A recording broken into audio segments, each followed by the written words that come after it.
إن الحمد لله نحمده ونصلي على رسوله الكريم ونعوذ بالله من شرور أنفسنا ومن سيئات أعمالنا من يهده الله فلا مضل له ومن يضلله فلا هادي له وأشهد أن لا إله إلا الله وأن محمدا عبده ورسوله. أما بعد، قال الله تبارك وتعالى في كلامه المجيد: فأعوذ بالله من الشيطان الرجيم، بسم الله الرحمن الرحيم. كل نفس ذائقة الموت وإنما توفون أجوركم يوم القيامة فمن زحزح عن النار وأدخل الجنة فقد فاز وما الحياة الدنيا إلا متاع الغرور. تمام تعریف، حمد و ثنا اس مالک و خالق کے لیے جس نے ہمیں اور آپ کو پیدا کیا، اور درود و سلام اس ذات گرامی پر جس کو اللہ سبحانہ و تعالیٰ نے ہمارے لیے اسوہ حسنہ بنا کے بھیجا. میرے پیارے بھائیوں، آج میں آپ کے سامنے ایک ایسا موضوع لے کر کے پیش ہوا ہوں کہ یہ ایسا یقینی موضوع ہے، ایسی یقینی چیز ہے، ایک ایسا یقینی مرحلہ ہے جس سے ہم سبھی کو گزرنا ہے. اگر آپ کسی چھوٹے بچے سے پوچھیں گے تو وہ بھی اس چیز کی تصدیق کرے گا، کسی بڑے سے پوچھیں گے تو وہ بھی اس چیز کی تصدیق کرے گا، کسی جوان سے پوچھئے، آدمی سے پوچھئے، عورت سے پوچھئے، یہاں تک کہ آپ غیر مسلمان سے بھی پوچھیں گے تو وہ اس چیز کی تصدیق کرے گا. اور وہ موضوع ہے، وہ مرحلہ ہے موت کا. اللہ سبحانہ و تعالیٰ فرماتے ہیں کل نفس ذائقۃ الموت، کہ ہر نفس کو موت کا مزہ چکھنا ہے. مجھے بھی چکھنا ہے، آپ نے بھی چکھنا ہے. یہاں تک کہ اللہ سبحانہ و تعالیٰ کی جو سب سے محبوب مخلوق ہوتی ہے، احب الخلق الی اللہ وہو الانبیاء، جو نبی ہوتے ہیں محمد صلی اللہ علیہ وسلم، جو خاتم النبیین ہیں، انہی نے بھی موت کا مزہ چکھا ہے. جیسے کہ حدیث میں آتا ہے وعن عائشة رضی اللہ تعالی عنہ قالت مات النبی صلی اللہ علیہ وسلم وهو بین حاقنتی وزاقنتی فلا اکرہ شدت الموت لأحد ابدا بعد النبی صلی اللہ علیہ وسلم. رواہ بخاری. کہ عائشہ رضی اللہ عنہ، مومنوں کی ماں، صدیقہ کائنات، مومنوں کی ماں، جو ان کو ماں نہیں مانتا وہ مومن نہیں ہوتا، وہ فرماتی ہیں کہ محمد صلی اللہ علیہ وسلم کو جب موت آئی تو وہ ان کے تھوڑی اور سینے کے درمیان میں تھے اور ان کو موت آئی، اور ان کی موت کی شدت کو دیکھ کے عائشہ رضی اللہ عنہ کو کسی اور کی موت کی کراہیت نہیں ہوتی. تو میرے پیارے بھائی، موت تو یقینی ہے، میں نے بھی مرنا ہے، آپ نے بھی مرنا ہے. اس مرحلے سے ہم سبھی کو گزرنا ہے. سوال یہ پیدا ہوتا ہے کہ اس موت کے لیے ہم نے کیا تیاری کری ہے، اور اس موت کے بعد آنے والی زندگی کے لیے ہم نے کیا تیاری کری ہے. کون سے ہم ایسا عمل ہے جو ہم اللہ کی بارگاہ میں رکھ کے کہہ سکتے ہیں اے ہمارے رب، تیری نعمتوں کا استعمال کر کے ہم یہ عمل کر کے آئے دنیا میں. اتنی ساری نعمتیں ہیں، ہوا چلتی ہے ٹھنڈی، کبھی اس کا بل آیا، آپ کو پانی ملتا ہے دریا میں، کبھی اس کا بل آیا، کبھی نہیں. اللہ کی بے پناہ نعمتیں استعمال کر کے ہم لوگ کون سا عمل ان کی بارگاہ میں رکھیں گے اور کہیں گے اے اللہ، میں اپنی تیز دی ہوئی زندگی میں یہ عمل کر کے آیا. جو ہم نے جرم کر لیے ہیں، جو خطائیں کر لیے ہیں، اللہ سبحانہ و تعالیٰ کے سامنے ہم کون سا عذر، کون سا بہانہ پیش کر پائیں گے. میرے پیارے بھائیوں، یہ سوال ہے میرے اور آپ کے لیے. اپنے اس دل سے پوچھئے جو آپ کے سینے میں ہے، آپ کو جواب دے گا کہ ہم لوگ نے کیا عمل کیا ہے قیامت کے لیے، کیا عمل کیا ہے اپنے آنے والی زندگی کے لیے.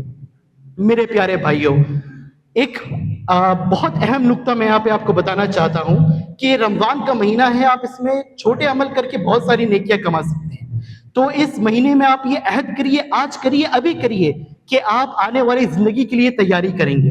اپنے عقیدے کو درست کریے، اپنی جو شہادت ہے، جو آپ نے کہا ہے کلمہ لا الہ الا اللہ، اس کے اوپر گامزن رہیے. کوئی بھی ایسا عمل نہ کریے جس سے ایک کلمے کے اوپر اثر پڑے.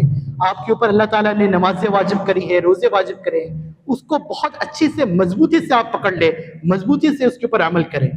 ایک عقیدے والی بات، ایک سوچ والی بات، ایک پرسپشن میں آپ کے سامنے پیش کرنا چاہتا ہوں جو آج کل ہم لوگ کے پاس ہے. جیسے کہ خدا نہ خواستہ مثال کے طور پہ میرے بیٹی کی طبیعت خراب ہو گئی تو ہم لوگ فوراً کیا کہتے ہیں کہ فلاں ہاسپٹل لے جاتے ہیں، فلاں ڈاکٹر کو دکھاتے ہیں، بہت پڑھا لکھا ہے، دوائی دے گا، انشاءاللہ صحیح ہو جائے گا. یا ہمارا اگر کوئی معاملہ پھنس گیا کورٹ میں کہیں پہ تو ہم لوگ کہتے ہیں وہ فلاں وکیل کے پاس جاتے ہیں، وہ وکیل جو ہے بہت پہنچی ہوئی شخصیت ہے، تمہارا معاملہ حل کرا دے گا. لیکن اس سوچ کو ہم لوگ کو صحیح کرنا پڑے گا. ہماری سوچ یہ ہونی چاہیے کہ اگر کوئی بھی بیمار پڑا تو سب سے پہلے یہ ہونا چاہیے کہ اللہ سبحانہ و تعالیٰ شافی ہے, شفا دینے والا ہے. تو ہم لوگ کو معاملہ سب سے پہلے اللہ کی بارگاہ میں رکھنا چاہیے کہ اے میرے رب, تو شفا دینے والا ہے, تیرے سوا کوئی اور شفا دینے والا ہے ہی نہیں. اس کے ساتھ اس کے بعد آپ سبب اختیار کریے, اچھے سے اچھے ڈاکٹر کے پاس لے کے جائیے, کوئی مسئلہ نہیں. لیکن فرسٹ امپریشن, پہلی سوچ ہماری یہ ہونی چاہیے کہ اللہ سبحانہ و تعالیٰ شفا دینے والا ہے.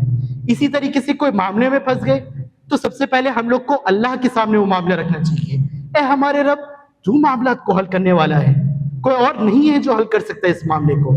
یہ سوچ رکھ کے پھر آپ سبب کو اختیار کریے, کوئی مسئلہ نہیں ہے. جب آپ ایسی سوچ رکھیں گے تو پتہ آپ کو فائدہ کیا ہوگا؟ اینزائٹی, ڈپریشن اور نفسیات جو بیماریاں ہوتی ہیں اس سے آپ بچ جائیں گے. کیوں؟ کیسے؟ کیونکہ آپ کو پتا ہوگا کہ جو آپ کا معاملہ ہے وہ اللہ کی بارگاہ میں آپ نے پیش کیا ہے, وہ رب ہے جو ہر چیز کرنے پہ قادر ہے. اور اگر آپ کا معاملہ حل بھی نہیں ہوا تو آپ کے دل کو اطمینان ہوگا کہ اللہ سبحانہ و تعالیٰ الحکیم ہے, حکمتوں والا ہے, وہ غیب کا علم رکھنے والا ہے, اس نے اپنے حساب سے یہ معاملہ حل نہیں کیا.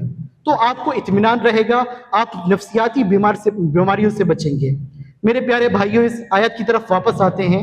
اللہ تعالیٰ فرما رہا ہے کل نفس ذائقۃ الموت, ہر کسی کو مرنا ہے, موت کا مزہ چکھنا ہے. ہم لوگوں نے کیا تیاری کری یہ ہم لوگ کو خود اپنے آپ سے پوچھنا ہے. وَإِنَّمَا تُوَفَّوْنَ أُجُورَكُمْ يَوْمَ الْقِيَامَةِ, جو آپ عمل کریں گے کچھ ضائع نہیں ہونے والا. اللہ سبحانہ و تعالیٰ پورا بلکہ بڑھ کے اس کا بدلہ دے گا آپ کو. فَمَنْ زُحْزِحَ عَنِ النَّارِ وَأُدْخِلَ الْجَنَّةَ فَقَدْ فَازَ, جو شخص آگ سے بچا لیا گیا اور جنت میں داخل کر دیا گیا تو اس کی زندگی کا مقصد پورا ہو گیا, وہ کامیاب ہو گیا. یہ نار, جو آگ کی بات یہاں پہ ہے اس آیت میں, محمد صلی اللہ علیہ وسلم فرماتے ہیں اس آگ کے بارے میں, نارکم جزء من 70 جزءا من نار جہنم. یہ جو دنیا کی آگ ہے یہ صرف ایک حصہ ہے ان 70 حصوں میں سے جو جہنم کی آگ ہے. میرے پیارے بھائیوں, ایک لائٹر لے کے کبھی ہاتھ کے اوپر رکھیے, کتنے سیکنڈ ہم جھیل پائیں گے؟ 5 سیکنڈ, 10 سیکنڈ, کتنا سیکنڈ؟ نہیں ہے ہمارے پاس وہ استطاعت. تو ذرا سوچئے جہنم کی آگ ہم کیسے جھیلیں گے میرے بھائیوں. اللہ تعالیٰ سے دعا ہے اللہ ہمیں اس آگ سے بچائے اور اپنی جنت الفردوس میں داخل کرے. فمن زحزح عن النار وادخل الجنہ, اور جنت میں داخل کر دیا گیا, فقد فاز, اس کا مقصد پورا ہو گیا. وما الحیات الدنیا الا متاع الغرور, یہ دنیا تو صرف ایک دھوکے کا سامان ہے. میرے پیارے بھائیوں, دنیا کمانا کوئی مسئلہ نہیں ہے, ضرورت ہے, لیکن مقصد نہیں ہے. مقصد اللہ کو راضی کرنا ہے. مثال دیکھیں میں آپ کو سمجھاتا ہوں. واش روم جانا یہ ضرورت ہے یا مقصد؟ ضرورت ہے. ہم لوگ اپنی حاجت پوری کر کے باہر آ جاتے ہیں. ایسا تو نہیں ہوتا ہم بیٹھے ہوئے ہیں, لوگ کہیں گے بھائی دل لگا لیا تو نے وہاں پہ. نہیں, ہماری ضرورت تھی, ضرورت کو, حاجت کو پورا کیا, ہم باہر آ گئے. ویسے ہی یہ دنیا ہے, یہ دنیا ہماری ضرورت, ہم کماتے ہیں ایک ضرورت ہے, لیکن مقصد نہیں ہے. مقصد اللہ سبحانہ و تعالیٰ کو راضی کرنا ہے. تو میرے پیارے بھائیوں, اس آیت پہ ذرا غور کریے گا. سونے سے پہلے اپنے آپ سے خود پوچھئے گا کہ آنے والی زندگی کے لیے, موت کے لیے ہم نے کیا تیاری کری ہے. میرے پیارے بھائیوں, یہ جو رمضان کا مہینہ ہم کو ملا ہے, کافی لوگ جو پہلے ہمارے ساتھ تھے اس رمضان میں ہمارے ساتھ نہیں ہیں. تو یہ آپ اپنے آپ کو خوش نصیب سمجھیے اور آپ اس رمضان کے موقع کا فائدہ اٹھائیے اپنے گناہوں کو معاف کروانے کے لیے. اور اس پیغام کو آپ اپنے بچوں کو, بیویوں کو, گھر والوں کو بھی پہنچائیے. میرے ایک استاد نے ایک قصہ سنایا تھا, میں جلد سے مختصر سے آپ کے سامنے رکھتا ہوں, کہ ایک شخص سے انہوں نے اپنے اولاد کو دنیا کی بہترین سے بہترین تعلیم دی. یہاں پڑھایا, امریکہ میں پڑھایا, بڑی یونیورسٹی میں پڑھایا, لیکن انہوں نے اسلام اور دین کی تعلیم نہیں دی اپنے بچوں کو. اور ایسا ہوا کہ جب ان کا جنازہ تھا وہ شخص کا, ان کے بچے نہیں آئے وہ جنازے پہ, محروم رہ گئے وہ جنازے. کیوں؟ کیونکہ ان کے پاس دین اور اسلام کی تعلیم نہیں تھی. تو آپ دنیا کی تعلیم پڑھائیے اپنے بچوں کو, کوئی مسئلہ نہیں, لیکن دین کی تعلیم سے محروم مت رکھیے.